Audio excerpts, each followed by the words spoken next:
أعوذ بالله من الشيطان الرجيم. بسم الله الرحمن الرحيم.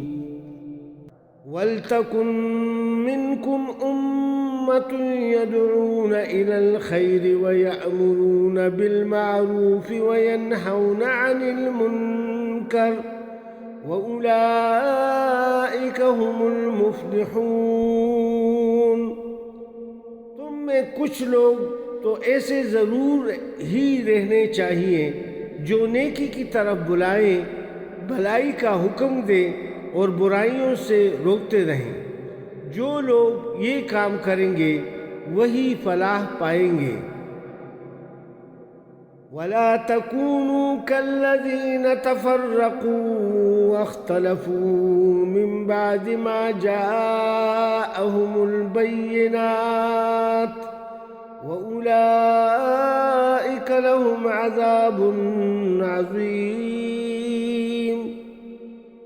کہیں تم ان لوگوں کی طرح نہ ہو جانا جو فرقوں میں بٹ گئے، یعنی اہل کتاب، اور کلی واضح ہدایات پانے کے بعد پھر اختلافات میں مبتلا ہوئے.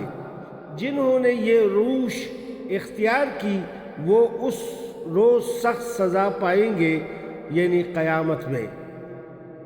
یوم تبیض وجوہ وتسود وجوہ فأما الذين اسودت وجوههم أكفرتم بعد إيمانكم فذوقوا العذاب بما كنتم تكفرون.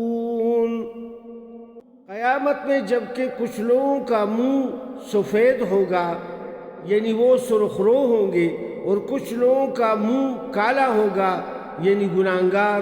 جن کا منہ کالا ہوگا ان سے کہا جائے گا کہ نعمت ایمان پانے کے بعد بھی تم نے کافرانہ رویہ اختیار کیا، یعنی اختلافات کیے اور دین میں تفرقہ ڈالا. اچھا تو اب اس کفران نعمت کے صلہ میں عذاب کا مزہ چکھو. وَأَمَّا الَّذِينَ ابْيَضَّتْ وُجُوهُهُمْ فَفِي رَحْمَةِ اللَّهِ ہم فیہا خالدون. رہے وہ لوگ جن کے چہرے روشن ہوں گے تو ان کو اللہ کے دامن رحمت میں جگہ ملے گی اور ہمیشہ وہ اسی حالت میں رہیں گے، یعنی جنتوں میں. تلک آیات اللہ نتلوہا علیک بالحق وما اللہ یرید ظلما للعالمین.